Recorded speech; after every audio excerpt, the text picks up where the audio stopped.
روزہ ہم سے کیا مطالبہ کرتا ہے؟ دوستو، بزرگوں اور عزیزان گرامی، کون مسلمان ایسا ہوگا جو رمضان کے مہینے کی عظمت اور برکت سے واقف نہ ہو؟ اللہ تعالیٰ نے یہ مہینہ اپنی عبادت کے لیے بنایا ہے اور نہ معلوم کیا کیا رحمتیں اللہ تعالیٰ اس مہینے میں اپنے بندوں کی طرف مبذول فرماتے ہیں۔ ہم اور آپ ان رحمتوں کا تصور بھی نہیں کر سکتے۔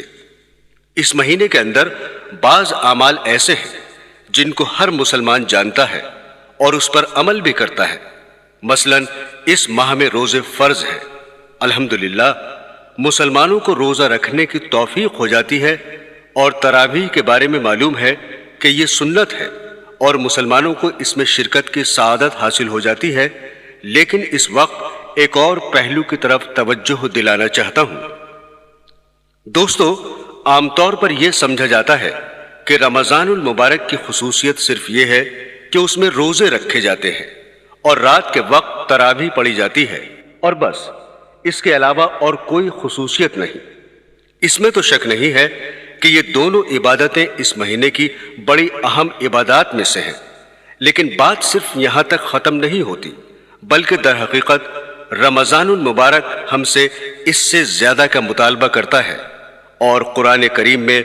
اللہ جل شانہ نے ارشاد فرمایا ہے کہ میں نے جنات اور انسانوں کو صرف ایک کام کے لیے پیدا کیا، اور وہ یہ کہ میری عبادت کریں۔ گویا اللہ تعالیٰ نے انسان کی تخلیق کا بنیادی مقصد یہ بتایا کہ وہ اللہ کی عبادت کرے۔ یہاں بعض لوگوں کو، خاص کر نئی روشنی کے لوگوں کو، یہ شبہ ہوتا ہے کہ اگر انسان کی تخلیق کا مقصد صرف عبادت تھا تو اس کام کے لیے انسان کو پیدا کرنے کی کیا ضرورت تھی؟ یہ کام تو فرشتے پہلے سے بہت اچھی طرح انجام دے رہے تھے، اور وہ اللہ کی عبادت، تسبیح اور تقدیس میں لگے ہوئے تھے۔ یہی وجہ ہے کہ جب اللہ تعالیٰ نے حضرت آدم علیہ السلام کو تخلیق فرمانے کا ارادہ کیا اور فرشتوں کو بتایا کہ میں اس طرح کا ایک انسان پیدا کرنے والا ہوں، تو فرشتوں نے بے ساختہ یہ کہا کہ آپ ایک ایسے انسان کو پیدا کر رہے ہیں جو زمین میں فساد مچائے گا اور خون ریزی کرے گا، اور عبادت، تسبیح اور تقدیس ہم انجام دے رہے ہیں۔ اسی طرح آج بھی اعتراض کرنے والے یہ اعتراض کر رہے ہیں کہ اگر انسان کی تخلیق کا مقصد صرف عبادت ہوتا تو اس کے لیے انسان کو پیدا کرنے کی ضرورت نہیں تھی۔ یہ کام تو فرشتے پہلے ہی انجام دے رہے ہیں۔ بے شک اللہ تعالیٰ کے فرشتے اللہ تعالیٰ کی عبادت کر رہے تھے، لیکن ان کی عبادت بالکل مختلف نوعیت کی تھی، اور انسان کے سپرد جو عبادت کی گئی وہ بالکل مختلف نوعیت کی تھی، اس لیے کہ فرشتے جو عبادت کر رہے تھے ان کے مزاج میں اس کے خلاف کرنے کا امکان ہی نہیں تھا۔ وہ اگر چاہے کہ عبادت نہ کریں تو ان کے اندر عبادت چھوڑنے کی صلاحیت نہیں۔ اللہ تعالیٰ نے ان کے اندر سے گناہ کرنے کا امکان ہی ختم فرما دیا، اور نہ انہیں بھوک لگتی ہے، نہ ان کو پیاس لگتی ہے، اور نہ ان کے اندر شہوانی تقاضا پیدا ہوتا ہے، حتیٰ کہ ان کے دل میں گناہ کا وسوسہ بھی نہیں گزرتا۔ گناہ کی خواہش اور گناہ پر اقدام تو دور کی بات ہے۔ اس لیے اللہ تعالیٰ نے ان کی عبادت پر کوئی اجر و ثواب بھی نہیں رکھا، کیونکہ اگر فرشتے گناہ نہیں کر رہے ہیں تو اس میں ان کا کوئی کمال نہیں، اور جب کوئی کمال نہیں تو پھر جنت والا اجر و ثواب بھی مرتب نہیں ہوگا۔ مثلا ایک شخص بینائی سے محروم ہے، جس کی وجہ سے ساری عمر اس نے نہ کبھی فلم دیکھی، نہ کبھی ٹی وی دیکھا، اور نہ کبھی غیر محرم پر نگاہ ڈالی۔ بتائیے کہ ان گناہوں کے نہ کرنے میں اس کا کیا کمال ظاہر ہوا؟ اس لیے کہ اس کے اندر ان گناہوں کے کرنے کی صلاحیت ہی نہیں ہے۔ لیکن ایک دوسرا شخص جس کی بینائی بالکل ٹھیک ہے، جو چیز چاہے دیکھ سکتا ہے، لیکن دیکھنے کی صلاحیت موجود ہونے کے باوجود جب کسی غیر محرم کی طرف دیکھنے کا تقاضا دل میں پیدا ہوتا ہے، وہ فوراً اللہ تعالیٰ کے خوف سے نگاہ نیچی کر لیتا ہے۔ اب بظاہر دونوں گناہوں سے بچ رہے ہیں، لیکن دونوں میں زمین آسمان کا فرق ہے۔ پہلا شخص بھی گناہ سے بچ رہا ہے اور دوسرا شخص بھی گناہ سے بچ رہا ہے، لیکن پہلے شخص کا گناہ سے بچنا کوئی کمال نہیں، اور دوسرے شخص کا گناہ سے بچنا کمال ہے۔ لہٰذا اگر ملائکہ صبح سے شام تک کھانا نہ کھائیں تو یہ کوئی کمال نہیں، اس لیے کہ انہیں بھوک ہی نہیں لگتی اور انہیں کھانے کی حاجت ہی نہیں، لہٰذا ان کے نہ کھانے پر کوئی اجر و ثواب بھی نہیں۔ لیکن انسان ان تمام حاجتوں کو لے کر پیدا ہوا ہے، لہٰذا کوئی انسان کتنے ہی بڑے سے بڑے مقام پر پہنچ جائے، حتیٰ کہ سب سے اعلیٰ مقام یعنی نبوت پر پہنچ جائے، تب بھی وہ کھانے پینے سے مستثنی نہیں ہو سکتا۔ چنانچہ کفار نے انبیاء پر یہی اعتراض کیا جس کے بارے میں قرآن پاک میں ارشاد ہوا، یہ رسول کیسے ہیں جو کھانا بھی کھاتے ہیں اور بازاروں میں چلتے پھرتے بھی ہیں۔ تو برادران اسلام، کھانے کا تقاضا انبیاء کے ساتھ بھی لگا ہوا ہے۔ اب اگر انسان کو بھوک لگ رہی ہے لیکن اللہ کے حکم کی وجہ سے کھانا نہیں کھا رہا ہے تو یہ کمال کی بات ہے۔ اس لیے اللہ تعالیٰ نے فرشتوں سے فرمایا کہ میں ایک ایسی مخلوق پیدا کر رہا ہوں جس کو بھوک بھی لگے گی، پیاس بھی لگے گی اور اس کے اندر شہوانی تقاضے بھی پیدا ہوں گے اور گناہ کرنے کے دائیے بھی ان کے اندر پیدا ہوں گے، لیکن جب گناہ کا دائیہ پیدا ہوگا اس وقت وہ مجھے یاد کر لے گا اور مجھے یاد کر کے اپنے نفس کو اس گناہ سے بچا لے گا۔ اس کی یہ عبادت اور گناہ سے بچنا ہمارے یہاں قدر و قیمت رکھتا ہے، اور جس کا اجر و ثواب اور بدلہ دینے کے لیے ہم نے جنت تیار کر رکھی ہے، اس لیے کہ اس کے دل میں دائیہ اور تقاضا ہو رہا ہے اور خواہشات پیدا ہو رہی ہیں اور گناہ کے محرکات سامنے آ رہے ہیں، لیکن یہ انسان ہمارے خوف اور ہماری عظمت کے تصور سے اپنی آنکھ کو گناہ سے بچا لیتا ہے، اپنے کان کو گناہ سے بچا لیتا ہے، اپنی زبان کو گناہ سے بچا لیتا ہے اور گناہوں کی طرف اٹھتے ہوئے قدموں کو روک لیتا ہے تاکہ میرا اللہ مجھ سے ناراض نہ ہو جائے۔ یہ عبادت فرشتوں کے بس میں نہیں تھی، اس عبادت کے لیے انسان کو پیدا کیا گیا۔ برادران اسلام، حضرت یوسف علیہ السلام کو جو فتنہ زلیخا کے مقابلے میں پیش آیا، کون مسلمان ایسا ہے جو اس کو نہیں جانتا؟ قرآن کریم کہتا ہے کہ زلیخا نے حضرت یوسف علیہ السلام کو گناہ کی دعوت دی۔ اس وقت زلیخا کے دل میں بھی گناہ کا خیال پیدا ہوا اور حضرت یوسف علیہ السلام کے دل میں بھی گناہ کا خیال آ گیا۔ عام لوگ تو اس سے حضرت یوسف علیہ السلام پر اعتراض اور ان کی تنقیص بیان کرتے ہیں، حالانکہ قرآن کریم یہ بتلانا چاہتا ہے کہ گناہ کا خیال آ جانے کے باوجود اللہ تعالیٰ کے خوف اور ان کی عظمت کے استحضار سے اس گناہ کے خیال پر عمل نہیں کیا اور اللہ تعالیٰ کے حکم کے آگے سر تسلیم خم کر لیا۔ لیکن اگر گناہ کا خیال بھی دل میں نہ آتا اور گناہ کرنے کی صلاحیت ہی نہ ہوتی اور گناہ کا تقاضا ہی پیدا نہ ہوتا تو پھر 1000 مرتبہ زلیخا گناہ کی دعوت دے، پھر تو کمال کی کوئی بات نہیں تھی۔ کمال تو یہی تھا کہ گناہ کی دعوت دی جا رہی ہے، ماحول بھی موجود ہے، حالات بھی سازگار ہیں اور دل میں خیال بھی آ رہا ہے، لیکن ان سب چیزوں کے باوجود اللہ کے حکم کے آگے سر تسلیم خم کر کے فرمایا کہ معاذ اللہ، میں اللہ کی پناہ چاہتا ہوں۔ یہ عبادت ہے جس کے لیے اللہ تعالیٰ نے انسان کو پیدا فرمایا۔ جب انسان کا مقصد تخلیق عبادت ہے تو اس کا تقاضا یہ تھا کہ جب انسان دنیا میں آئے تو صبح سے لے کر شام تک عبادت کے علاوہ کوئی اور کام نہ کرے اور اس کو دوسرے کام کرنے کی اجازت نہ ہونی چاہیے۔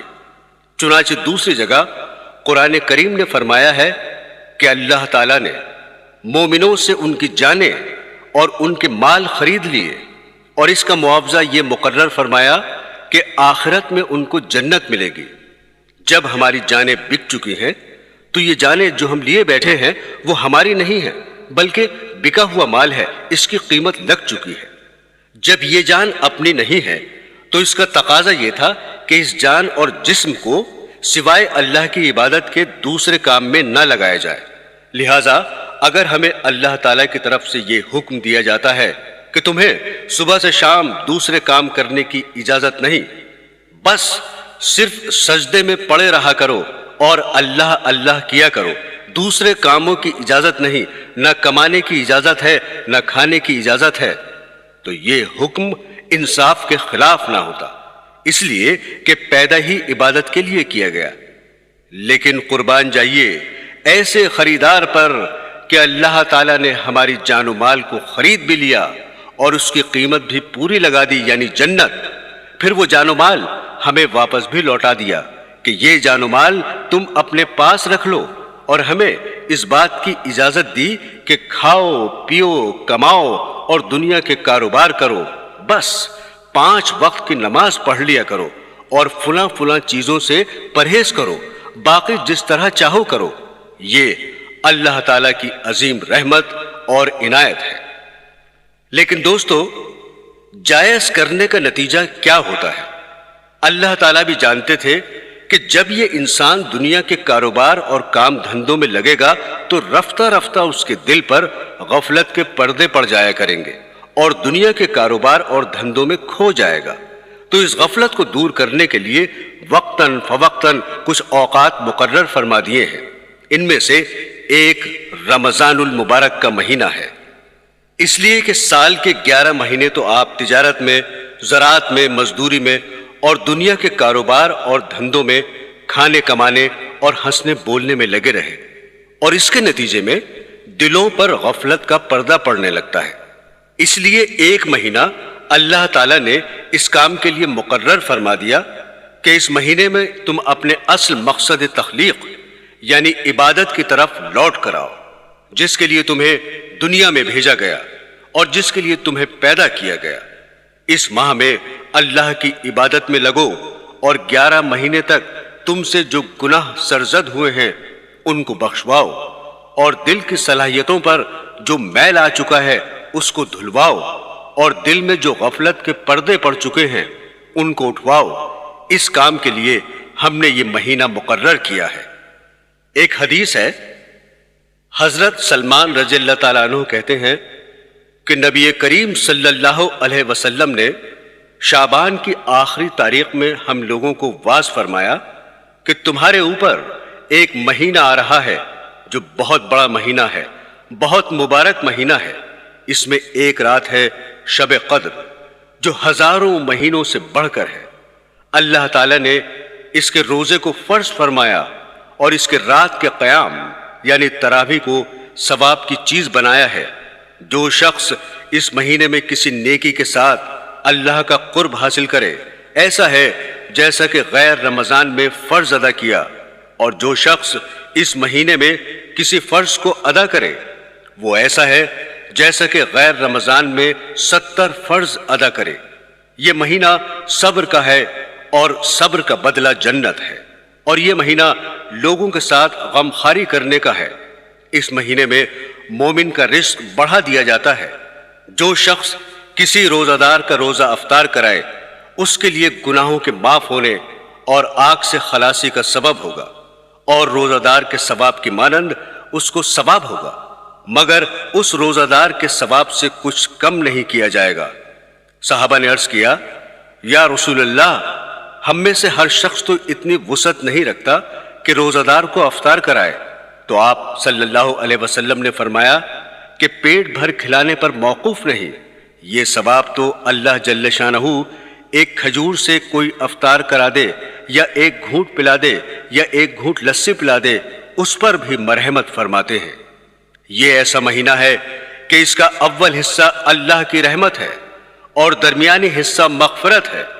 اور آخری حصہ آگ سے آزادی ہے۔ جو شخص اس مہینے میں ہلکا کر دے اپنے غلام و خادم کے بوجھ کو، حق تعالی جل شانہ اس کی مغفرت فرماتے ہیں اور آگ سے آزادی فرماتے ہیں۔ اور 4 چیزوں کی اس میں کثرت رکھا کرو، جن میں سے 2 چیزیں اللہ تعالیٰ کی رضا کے واسطے اور 2 چیزیں ایسی ہیں کہ جن سے تمہیں چارہ کار نہیں۔ پہلی 2 چیزیں جن سے تم اپنے رب کو راضی کرو وہ کلمہ طیبہ اور استغفار کی کثرت ہے، اور دوسری 2 چیزیں یہ ہیں کہ جنت کی طلب کرو اور آگ سے پناہ مانگو۔ جو شخص کسی روزہ دار کو پانی پلائے، حق تعالیٰ قیامت کے دن میری حوض سے اس کو ایسا پانی پلائیں گے جس کے بعد جنت میں داخل ہونے تک پیاس نہیں لگے گی۔ عزیزان گرامی، لفظ رمضان میم کے سکون کے ساتھ ہم غلط استعمال کرتے ہیں۔ صحیح لفظ رمضان میم کے زبر کے ساتھ ہے، اور رمضان کے لوگوں نے بہت سے معنی بیان کیے ہیں، لیکن اصل عربی زبان میں رمضان کے معنی ہیں جھلسا دینے والا اور جلا دینے والا، اور اس ماہ کا یہ نام اس لیے رکھا گیا کہ سب سے پہلے جب اس ماہ کا نام رکھا جا رہا تھا اس سال یہ مہینہ شدید جھلسا دینے والا گرمی میں آیا تھا، اس لیے لوگوں نے اس کا نام رمضان رکھ دیا۔ لیکن علماء نے فرمایا کہ اس ماہ کو رمضان اس لیے کہا جاتا ہے کہ اس مہینے میں اللہ تعالیٰ اپنی رحمت سے، اپنے فضل و کرم سے بندوں کے گناہوں کو جھلسا دیتے ہیں، جلا دیتے ہیں۔ اس مقصد کے لیے اللہ تعالیٰ نے یہ مہینہ مقرر فرمایا۔ 11 مہینے دنیاوی کاروبار، دنیاوی دھندوں میں لگے رہنے کے نتیجے میں غفلتیں دل پر چھا گئیں، اور اس عرصے میں جن گناہوں اور خطاؤں کا ارتکاب ہوا ان کو اللہ تعالیٰ کے حضور حاضر ہو کر انہیں بخشوا لو، اور غفلت کے پردوں کو دل سے اٹھا دو تاکہ زندگی کا ایک نیا دور شروع ہو جائے۔ اس لیے قرآن کریم نے فرمایا کہ یہ روزے تم پر اس لیے فرض کیے گئے ہیں تاکہ تمہارے اندر تقوی پیدا ہو جائے۔ تو رمضان کے مہینے کا اصل مقصد یہ ہے کہ سال بھر کے گناہوں کو بخشوانا اور غفلت کے حجاب دل سے اٹھانا اور دلوں میں تقوی پیدا کرنا۔ جیسے کسی مشین کو جب کچھ عرصے استعمال کیا جائے تو اس کے بعد اس کی سروس کرانی پڑتی ہے، اس کی صفائی کرانی ہوتی ہے، اسی طرح اللہ تعالیٰ نے انسان کی سروس اور اوور ہالنگ کے لیے یہ رمضان المبارک کا مہینہ مقرر فرمایا تاکہ اس مہینے میں اپنی صفائی کراؤ اور اپنی زندگی کو ایک نئی شکل دو۔ عزیزان گرامی، صرف روزہ رکھنے اور تراویح پڑھنے کی حد تک بات ختم نہیں ہوتی، بلکہ اس مہینے کا تقاضا یہ ہے کہ انسان اپنے آپ کو اس مہینے میں دوسرے کاموں سے فارغ کر لے، اس لیے کہ 11 مہینے تک زندگی کے دوسرے کام دھندوں میں لگے رہے، لیکن یہ مہینہ انسان کے لیے اس کی اصل مقصد تخلیق کی طرف لوٹنے کا مہینہ ہے۔ اس لیے اس مہینے کے تمام اوقات، ورنہ کم از کم اکثر اوقات، یا جتنا زیادہ سے زیادہ ہو سکے اللہ کی عبادت میں صرف کرے، اور اس کے لیے انسان کو پہلے سے تیار ہونا چاہیے اور اس کا پہلے سے پروگرام بنانا چاہیے۔ آج کل عالم اسلام میں ایک بات چل پڑی ہے جس کی ابتدا عرب ممالک خاص کر مصر اور شام سے ہوئی، اور پھر دوسرے ملکوں میں بھی رائج ہو گئی اور ہمارے یہاں بھی آ گئی ہے۔ وہ یہ ہے کہ رمضان شروع ہونے سے پہلے کچھ محفلیں منعقد ہوتی ہیں جن کا نام محفل استقبال رمضان رکھا جاتا ہے، جس میں رمضان سے 1-2 دن پہلے ایک اجتماع منعقد کیا جاتا ہے اور اس میں قرآن کریم اور تقریر اور وعظ رکھا جاتا ہے، جس کا مقصد لوگوں کو یہ بتلانا ہوتا ہے کہ ہم رمضان المبارک کا استقبال کر رہے ہیں اور اس کو خوش آمدید کہہ رہے ہیں۔ رمضان المبارک کے استقبال کا یہ جذبہ بہت اچھا ہے، لیکن یہی اچھا جذبہ جب آگے بڑھتا ہے تو کچھ عرصے کے بعد بدعت کی شکل اختیار کر لیتا ہے۔ چنانچہ بعض جگہوں پر اس استقبال کی محفل نے بدعت کی شکل اختیار کر لی، لیکن رمضان المبارک کا اصل استقبال یہ ہے کہ رمضان آنے سے پہلے اپنے نظام الاوقات بدل کر ایسا بنانے کی کوشش کرو کہ اس میں زیادہ سے زیادہ وقت اللہ جل شانہ کی عبادت میں صرف ہو۔ رمضان کا مہینہ آنے سے پہلے یہ سوچو کہ یہ مہینہ آ رہا ہے، کس طرح میں اپنی مصروفیات کو کم کر سکتا ہوں۔ اس مہینے میں اگر کوئی شخص اپنے آپ کو عبادت کے لیے فارغ کر لے تو سبحان اللہ، اور اگر کوئی شخص اپنے آپ کو فارغ نہیں کر سکتا تو پھر یہ دیکھیے کہ کون کون سے کام ایک ماہ کے لیے چھوڑ سکتا ہوں، ان کو چھوڑے، اور کن مصروفیات کو کم کر سکتا ہوں ان کو کم کرے، اور جن کاموں کو رمضان کے بعد ملتوی کر سکتا ہے ان کو ملتوی کرے، اور رمضان کے زیادہ سے زیادہ اوقات کو عبادت میں لگانے کی فکر کرے۔ دراصل استقبال رمضان کا صحیح طریقہ یہی ہے۔ اگر یہ کام کر لیا تو انشاءاللہ رمضان المبارک کی صحیح روح اور اس کے انوار و برکات حاصل ہوں گے، ورنہ یہ ہوگا کہ رمضان المبارک آئے گا، چلا جائے گا، اور اس سے صحیح طور پر فائدہ ہم نہیں اٹھا سکیں گے۔ عزیزان گرامی، جب رمضان المبارک کو دوسرے مشاغل سے فارغ کر لیا تو اب اس فارغ وقت کو کس طرح کام میں صرف کریں؟ جہاں تک روزوں کا تعلق ہے، ہر شخص جانتا ہے کہ روزہ رکھنا فرض ہے، اور جہاں تک تراویح کا معاملہ ہے اس سے بھی ہر شخص واقف ہے، لیکن ایک پہلو کی طرف خاص طور پر متوجہ کرنا چاہتا ہوں، وہ یہ کہ الحمدللہ جس شخص کے دل میں ذرہ برابر بھی ایمان ہے، اس کے دل میں رمضان المبارک کا ایک احترام اور اس کا تقدس ہوتا ہے، جس کی وجہ سے اس کی یہ کوشش ہوتی ہے کہ اس ماہ مبارک میں اللہ کی عبادت کچھ زیادہ کرے اور کچھ نوافل زیادہ پڑھے۔ جو لوگ عام دنوں میں 5 وقت کی نماز ادا کرنے کے لیے مسجد میں آنے سے کتراتے ہیں، وہ لوگ بھی تراویح جیسی لمبی نماز میں بھی روزانہ شریک ہوتے ہیں۔ یہ سب الحمدللہ اس ماہ کی برکت ہے کہ لوگ عبادت میں، نماز میں، ذکر و اذکار اور تلاوت قرآن میں مشغول ہوتے ہیں۔ نبی کریم صلی اللہ علیہ وسلم کا ارشاد ہے کہ رمضان المبارک کی ہر شب و روز میں اللہ کے یہاں سے جہنم کے قیدی چھوڑ دیے جاتے ہیں، اور ہر مسلمان کے لیے ہر شب و روز میں ایک دعا ضرور قبول ہوتی ہے۔ برادران اسلام، نفلی نمازوں، نفلی عبادات، نفلی ذکر و اذکار اور نفلی تلاوت قرآن کریم سے زیادہ مقدم ایک اور چیز ہے جس کی طرف توجہ نہیں جاتی ہے، وہ یہ ہے کہ اس مہینے کو گناہوں سے پاک کر کے گزارنا، کہ اس ماہ میں ہم سے کوئی گناہ سرزد نہ ہو۔ اس مبارک مہینے میں آنکھ نہ بہکے، نظر غلط جگہ پر نہ پڑے، کان غلط چیزیں نہ سنے، زبان سے کوئی غلط کلمہ نہ نکلے، اور اللہ تبارک و تعالیٰ کی معصیت سے مکمل اجتناب ہو۔ یہ مبارک مہینہ اگر اس طرح گزار لیا، پھر چاہے ایک نفلی رکعت نہ پڑھی ہو اور تلاوت زیادہ نہ کی ہو اور نہ ذکر و اذکار کیا ہو، لیکن گناہوں سے بچتے ہوئے، اللہ کی معصیت اور نافرمانی سے بچتے ہوئے یہ مہینہ گزار دیا، تو آپ قابل مبارکباد ہیں، اور یہ مہینہ آپ کے لیے مبارک ہے۔ 11 مہینے تک ہر قسم کے کام میں مبتلا رہتے ہیں، اور یہ اللہ تبارک و تعالیٰ کا ایک مہینہ آ رہا ہے، کم از کم اس کو تو گناہوں سے پاک کر لو، اس میں تو اللہ تعالیٰ کی نافرمانی نہ کرو، اس میں تو کم از کم جھوٹ نہ بولو، اس میں تو غیبت نہ کرو، اس میں تو بدنگاہی کے اندر مبتلا نہ ہو، اس مبارک مہینے میں تو کانوں کا غلط استعمال نہ کرو، اس میں تو رشوت نہ کھاؤ، اس میں سود نہ کھاؤ، کم از کم ایک مہینہ اس طرح گزار لو۔ عزیزان گرامی، روزے تو ماشاءاللہ بڑے ذوق و شوق سے رکھ رہے ہیں، لیکن روزے کے کیا معنی ہیں؟ روزے کے معنی یہ ہیں کہ کھانے سے اجتناب کرنا، پینے سے اجتناب اور نفسانی خواہشات کی تکمیل سے اجتناب کرنا۔ روزے میں ان تینوں چیزوں سے اجتناب ضروری ہے۔ اب یہ دیکھیں کہ یہ تینوں چیزیں ایسی ہیں جو حلال ہیں، کھانا حلال، پینا حلال، اور جائز طریقے سے زوجین کا نفسانی خواہشات کی تکمیل کرنا حلال۔ اب روزے کے دوران آپ ان حلال چیزوں سے تو پرہیز کر رہے ہیں،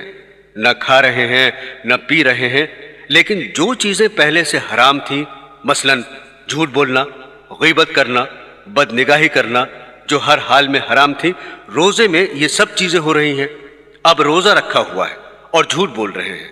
روزہ رکھا ہوا ہے اور غیبت کر رہے ہیں، روزہ رکھا ہوا ہے اور بدنگاہی کر رہے ہیں، روزہ رکھا ہوا ہے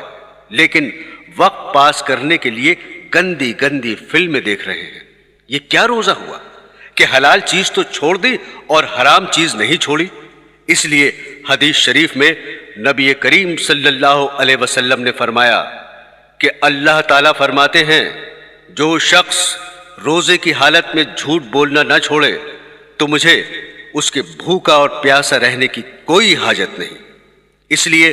جب جھوٹ بولنا نہیں چھوڑا جو پہلے سے حرام تھا، تو کھانا چھوڑ کر اس نے کون سا بڑا کمال کیا۔ اگرچہ فقہی اعتبار سے روزہ درست ہو گیا،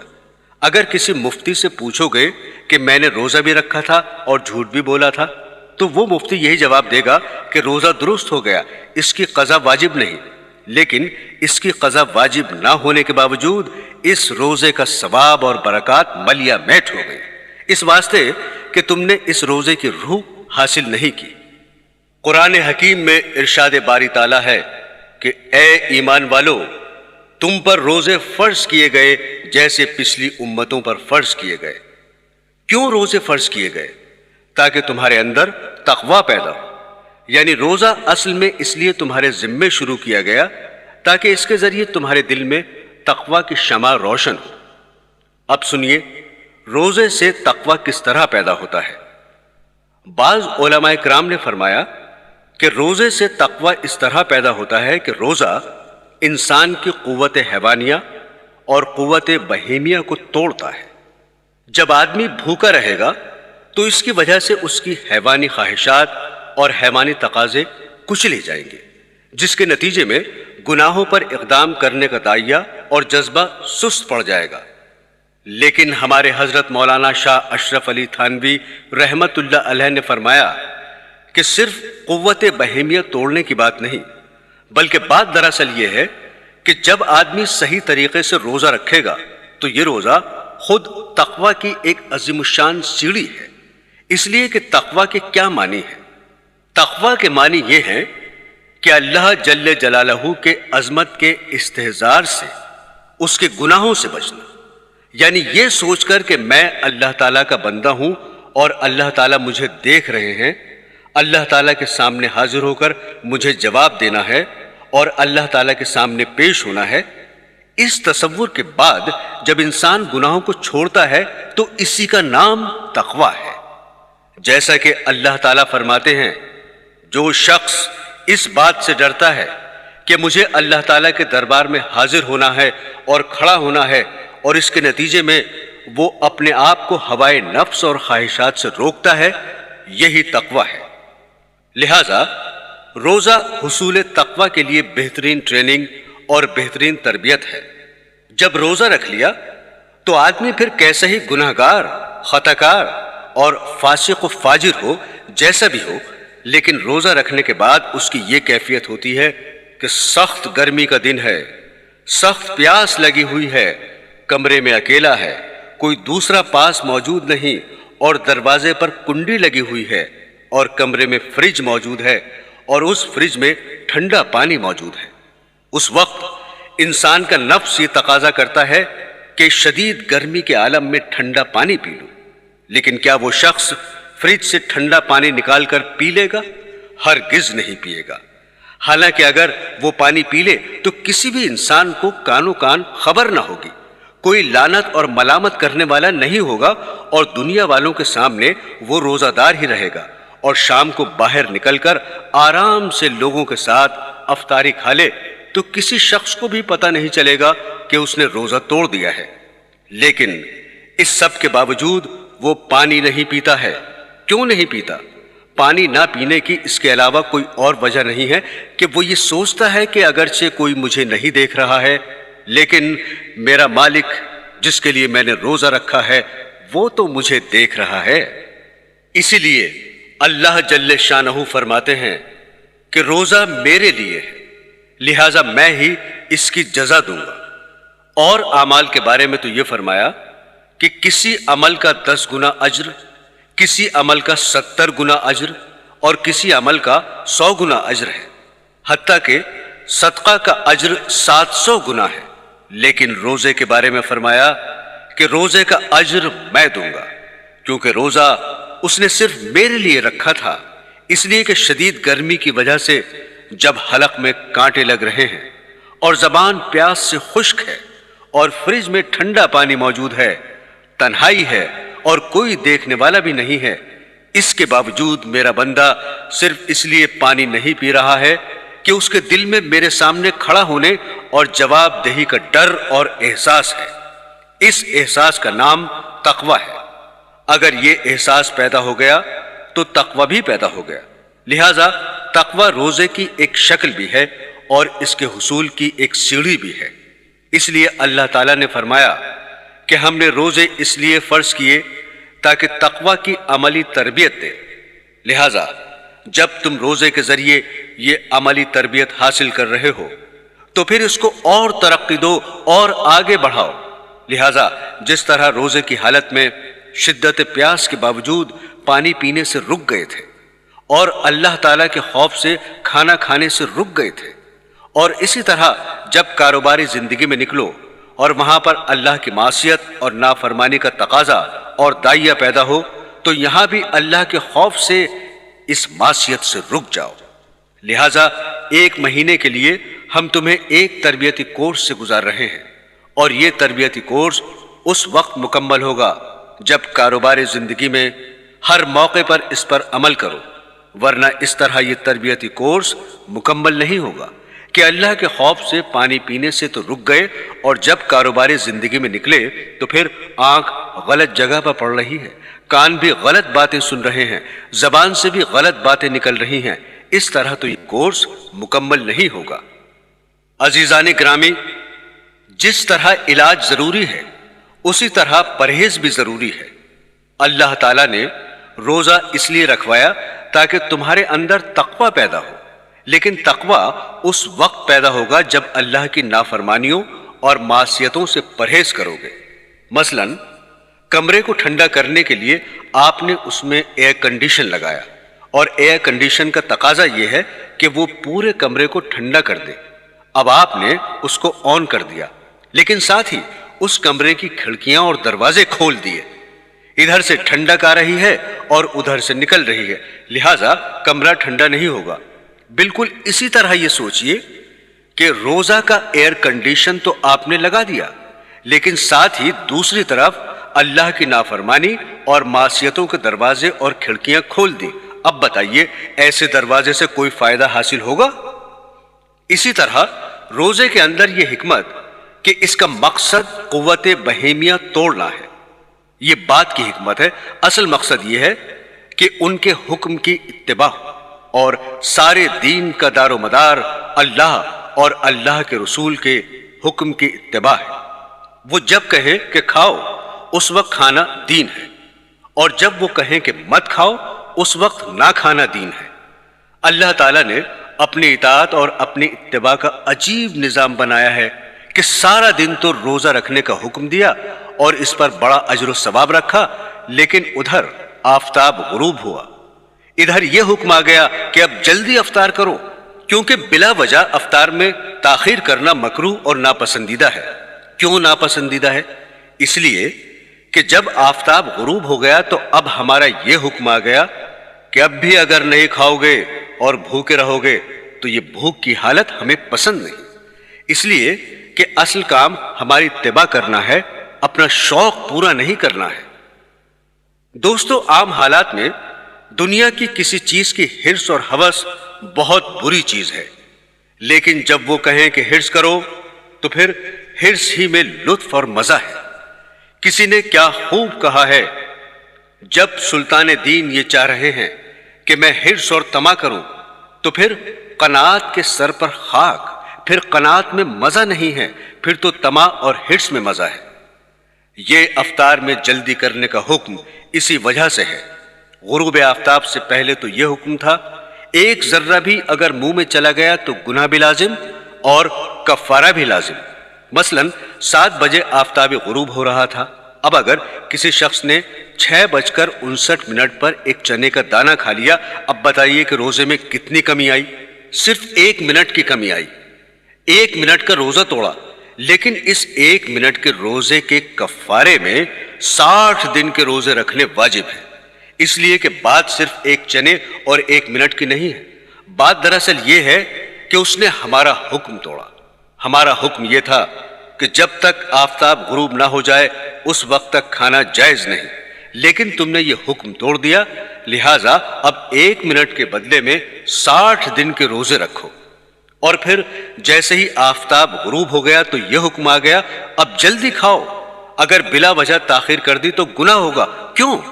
اس واسطے کہ ہم نے حکم دیا تھا کہ کھاؤ، اب کھانا ضروری ہے۔ لیکن میرے عزیزو، سحری کے بارے میں حکم یہ ہے کہ سحری تاخیر سے کھانا افضل ہے، جلدی کھانا خلاف سنت ہے۔ بعض لوگ رات کو 12 بجے سحری کھا کر سو جاتے ہیں، یہ خلاف سنت ہے۔ چنانچہ صحابہ کرام کا بھی یہی معمول تھا کہ بالکل آخری وقت تک کھاتے رہتے تھے، اس واسطے کہ یہ وہ وقت ہے جس میں اللہ تعالیٰ کی طرف سے نہ صرف یہ کہ کھانے کی اجازت ہے بلکہ کھانے کا حکم ہے۔ اس لیے جب تک وہ وقت باقی رہے گا ہم کھاتے رہیں گے، کیونکہ اللہ تعالیٰ کے حکم کی اتباع اور اطاعت اسی میں ہے۔ اب اگر کوئی شخص پہلے سحری کھا لے تو گویا کہ اس نے روزے کے وقت میں اپنی طرف سے اضافہ کر دیا، اس لیے پہلے سے سحری کھانے کو ممنوع قرار دیا گیا۔ پورے دین میں سارا کھیل اتباع کا ہے۔ جب ہم نے کہا کہ کھاؤ تو کھانا ثواب ہے، اور جب ہم نے کہا کہ مت کھاؤ تو نہ کھانا ثواب ہے۔ اس لیے حضرت حکیم الامت رحمت اللہ علیہ فرمایا کرتے تھے کہ جب اللہ میاں کہہ رہے ہیں کہ کھاؤ اور بندہ کہے میں تو نہیں کھاتا یا میں کم کھاتا ہوں، یہ تو بندگی اور اطاعت نہ ہوئی۔ ارے بھائی، نہ تو کھانے میں کچھ رکھا ہے اور نہ ہی نہ کھانے میں کچھ رکھا ہے، سب کچھ ان کی اطاعت میں ہے۔ اس لیے جب انہوں نے کہہ دیا کہ کھاؤ تو پھر کھاؤ، اس میں اپنی طرف سے زیادہ پابندی کرنے کی ضرورت نہیں ہے۔ نبی کریم صلی اللہ علیہ وسلم کا ارشاد ہے کہ ہمارے اور اہل کتاب یعنی یہود و نصارہ کے روزے میں سحری کھانے سے فرق ہوتا ہے کہ وہ سحری نہیں کھاتے۔ ایک جگہ ارشاد ہے کہ سحری کھایا کرو کہ اس میں برکت ہے، ایک جگہ ارشاد ہے کہ 3 چیزوں میں برکت ہے، جماعت میں اور سرید میں اور سحری کھانے میں۔ اس حدیث میں جماعت سے عام مراد ہے نماز کی جماعت اور ہر وہ کام جس کو مسلمانوں کی جماعت مل کر کرے کہ اللہ کی مدد اس کے ساتھ فرمائی گئی ہے، اور سرید گوشت میں پکی ہوئی روٹی کہلاتی ہے جو نہایت لذیذ کھانا ہوتا ہے۔ تیسرے سحری، نبی کریم صلی اللہ علیہ وسلم جب کسی صحابی کو اپنے ساتھ سحر کھلانے کے لیے بلاتے تو ارشاد فرماتے کہ آؤ برکت کا کھانا کھا لو۔ ایک اور حدیث میں ارشاد ہے کہ سحری کھا کر روزے پر قوت حاصل کرو اور دوپہر کو سو کر آخر شب کے اٹھنے پر مدد چاہا کرو۔ برادران اسلام، اہتمام کرنے کی چیز یہ ہے کہ جب روزہ رکھ لیا تو اب اپنے آپ کو گناہوں سے بچاؤ، آنکھوں کو بچاؤ، کانوں کو بچاؤ، زبانوں کو بچاؤ۔ ایک رمضان کے موقع پر ایک بزرگ دین نے فرمایا کہ میں ایک ایسی بات کہتا ہوں جو کوئی اور نہیں کہے گا، وہ یہ کہ اپنے نفس کو اس طرح بہلاؤ اور اس سے عہد کر لو کہ 1 مہینہ بغیر گناہ کے گزار لو۔ جب یہ 1 مہینہ گزر جائے تو پھر تیرا جو جی چاہے کرنا۔ چنانچہ فرماتے ہیں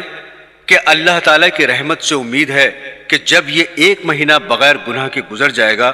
تو پھر اللہ تعالیٰ خود اس کے دل میں گناہ چھوڑنے کا داعیہ پیدا فرما دیں گے۔ لیکن یہ عہد کر لو کہ یہ اللہ کا مہینہ آ رہا ہے، یہ عبادت کا مہینہ ہے، یہ تقوی پیدا کرنے کا مہینہ ہے، ہم اس میں گناہ نہیں کریں گے، اور ہر شخص اپنے گریبان میں منہ ڈال کر دیکھے کہ وہ کن گناہوں میں مبتلا ہے، پھر ان سب کے بارے میں یہ عہد کر لے کہ میں ان میں مبتلا نہیں ہوں گا۔ مثلا یہ عہد کر لے کہ رمضان المبارک میں آنکھ غلط جگہ پر نہیں اٹھے گی، کان غلط بات نہیں سنیں گے، زبان سے غلط بات نہیں نکلے گی۔ یہ تو کوئی بات نہ ہوئی کہ روزہ بھی رکھا ہوا ہے اور فواحشات کو آنکھ سے دیکھ رہے ہیں اور اس سے لطف اندوز ہو رہے ہیں۔ دوسری اہم بات جو وہ حضرت رحمت اللہ علیہ فرماتے تھے کہ کم از کم اس 1 مہینے میں تو رزق حلال کا اہتمام کر لو، جو لقمہ آئے وہ حلال کا آئے، کہیں ایسا نہ ہو کہ روزہ تو اللہ کے لیے رکھا اور اس کو حرام چیز سے افطار کر رہے ہیں، سود پر افطار ہو رہا ہے یا رشوت پر افطار ہو رہا ہے یا حرام آمدنی پر افطار ہو رہا ہے۔ یہ کیسا روزہ ہوا کہ سحری بھی حرام اور افطاری بھی حرام اور درمیان میں روزہ؟ اس لیے خاص طور پر اس مہینے میں حرام روزی سے بچو اور اللہ تبارک و تعالیٰ سے مانگو کہ یا اللہ میں رزق حلال کھانا چاہتا ہوں، مجھے رزق حرام سے بچا لیجیے۔ بعض حضرات وہ ہیں جن کا بنیادی ذریعہ معاش الحمدللہ حرام نہیں ہے بلکہ حلال ہے، البتہ اہتمام نہ ہونے کی وجہ سے کچھ حرام آمدنی کی آمیزش ہو جاتی ہے۔ ایسے حضرات کے لیے حرام سے بچنا کوئی دشوار کام نہیں ہے، وہ کم از کم اس مہینے میں تھوڑا سا اہتمام کر لیں اور حرام آمدنی سے بچیں۔ یہ عجیب قصہ ہے کہ اس ماہ کے لیے تو اللہ تعالیٰ نے فرمایا تھا کہ یہ صبر کا مہینہ ہے، یہ غم خاری کا مہینہ ہے، ایک دوسرے سے ہمدردی کا مہینہ ہے، لیکن اس ماہ میں لوگ الٹا کھال کھینچنے کی فکر کرتے ہیں۔ ادھر رمضان المبارک کا مہینہ آیا اور ادھر چیزوں کی ذخیرہ اندوزی شروع کر دی۔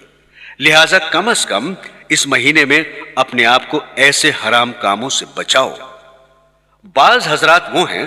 جن کا ذریعہ آمدنی مکمل طور پر حرام ہے، مثلاً وہ کسی سودی ادارے میں ملازم ہے۔ ایسے حضرات اس ماہ میں کیا کریں؟ ایسے آدمی کو جس کی مکمل آمدنی حرام ہے، اگر ہو سکے تو رمضان میں چھٹی لے لے اور کم از کم اس ماہ کے خرچ کے لیے جائز اور حلال ذریعے سے انتظام کر لے، کوئی جائز آمدنی کا ذریعہ اختیار کر لے، اور اگر یہ بھی نہ ہو سکے اس ماہ کے خرچ کے لیے کسی سے قرض لے لے اور یہ سوچے کہ میں اس مہینے میں حلال آمدنی سے کھاؤں گا اور اپنے بچوں کو بھی حلال کھلاؤں گا، کم از کم اتنا تو کر لے۔ بہرحال لوگ اس مہینے میں نوافل وغیرہ کا تو اہتمام بہت کرتے ہیں، لیکن گناہوں سے بچنے کا اتنا اہتمام نہیں کرتے۔ حالانکہ اس ماہ میں اللہ تعالیٰ نے گناہوں سے بچنے کو آسان فرما دیا ہے، چنانچہ اس ماہ میں شیطان کو بیڑیاں پہنا دی جاتی ہیں، اس کو قید کر دیا جاتا ہے، لہٰذا شیطان کی طرف سے گناہ کرنے کے وسوسے اور تقاضے ختم ہو جاتے ہیں، اس لیے گناہوں سے بچنا آسان ہو جاتا ہے۔ میرے عزیزو، تیسری بات جس کا روزے سے خاص تعلق ہے وہ ہے غصے سے اجتناب اور پرہیز۔ چنانچہ حدیث شریف میں ہے کہ حضور اقدس صلی اللہ علیہ وسلم نے فرمایا کہ یہ ایک دوسرے سے غمخواری کا مہینہ ہے، لہٰذا غصہ اور غصے کی وجہ سے سرزد ہونے والے جرائم اور گناہ مثلا جھگڑا، مار پٹائی، تو تکار، ان سب چیزوں سے پرہیز کا اہتمام کریں۔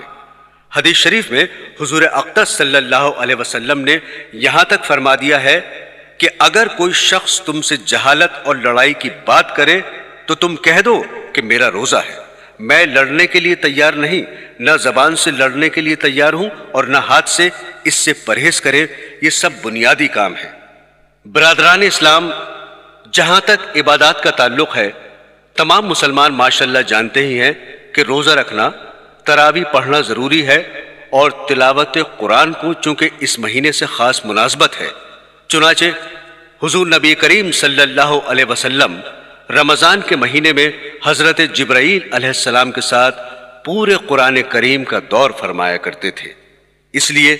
جتنا زیادہ سے زیادہ ہو سکے اس مہینے میں تلاوت کریں، اور اس کے علاوہ چلتے پھرتے اٹھتے بیٹھتے زبان پر